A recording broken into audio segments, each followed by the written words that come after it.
Hi, this is Connie Erickson with another Live at 5. And today's Live at 5 was inspired by Jeannie, who wrote in and asked me to talk about staying close while in a long distance relationship.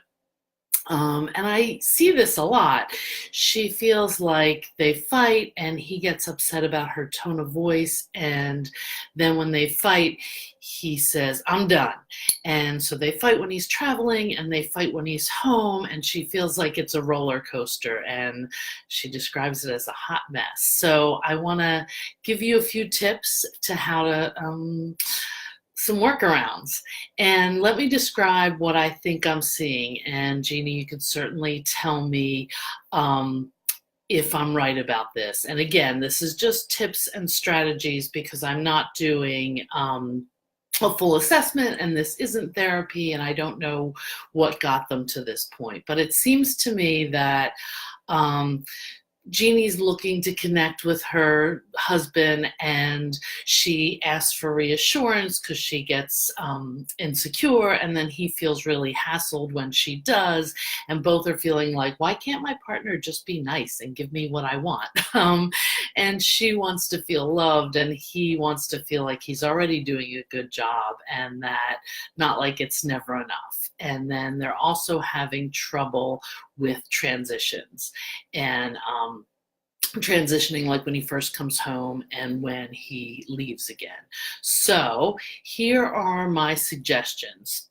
The first one is I think I would like you to develop some rituals around transition. So the word rituals can seem kind of strange and serious. So if you want to just call them habits, that's fine too. But to develop some rituals around coming home and leaving. So and it should be kind of the same time and the same way each time. So you could always go out to dinner, but I know that sometimes you're hampered by babysitting or finances.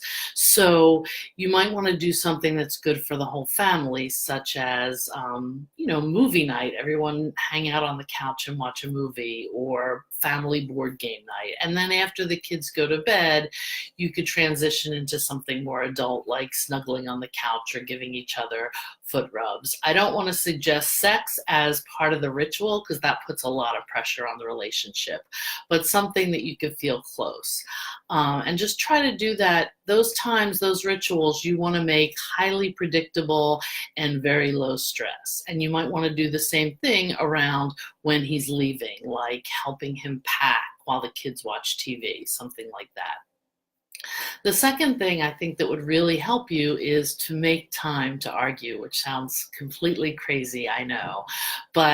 And you think, well, why would I want to do that? Because, we already argue. We don't really need to make time to do that. But there's big wins for both people in the relationship. The win for the person who never wants to talk about anything is that they can feel relaxed and safe most of the time. They know that these disagreements, like why I don't like your mother, are not going to come up at any given time, but there's specific times to talk about them. And the person who wants to talk about everything has assurance that these things are going to get addressed and they're not going to get swept under the rug. So I think the way that works is, okay, let's talk about this sensitive subject or difficult subject Wednesday night when we're FaceTiming, or Sunday morning when the kids are doing something else. So you have to agree about talking about these subjects at these times. So I don't know, an hour once a week, or 20 to 30 minutes 2 or 3 times a week, something like that. Let me see, I want to make sure I covered everything with that. The third thing I want to talk about is your insecurities and his anger, which she wrote about. It seems logical to ask for reassurance when you feel insecure, and it's just human nature. But the reality is this is a trap. Don't fall into it.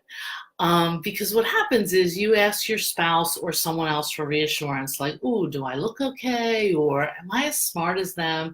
And they say, yeah, they give you reassurance, but it only feels good for a few minutes or a day at most. I really want you to work on these for yourself. So talk to yourself in a way, really monitor your self-talk and talk to yourself in a way that you would talk to someone you love and respect. And it might sound really weird at first, but repetition will help these messages sink in. Because think about it, the negative messages you tell yourself have already sunk in because of the amount of time you've repeated them. So try to get your insecurities reined in and talk very nicely to yourself. That'll help you look for reassurance less. And as far as his temper goes, well, we know we can't change anybody else, but you could ask him to commit to, hey, look, could you not say I'm done when you're away and we can't really talk about it? And when you say I'm done, it makes me feel really nervous and insecure. And you can say things like, I see how upset that makes you. Can we talk about this during our serious talk time? And then schedule it in. The last thing is just, Jeannie was wondering how to stay connected while he's away, or even when he's home. And I'm not sure about the answer to that, but I'll tell you, ask yourself, when do I feel most connected? You might want to ask him or even guess, when does he feel most connected? And for some people, especially men, it may not be while talking. So don't feel like you need to talk everything through. It may be physical touch. It may be working on a project together. There's a good book about it. I think it's called The 5 Love Languages, and the author's last name is Chapman. So I hope this was helpful. Jeannie, let me know if it was helpful.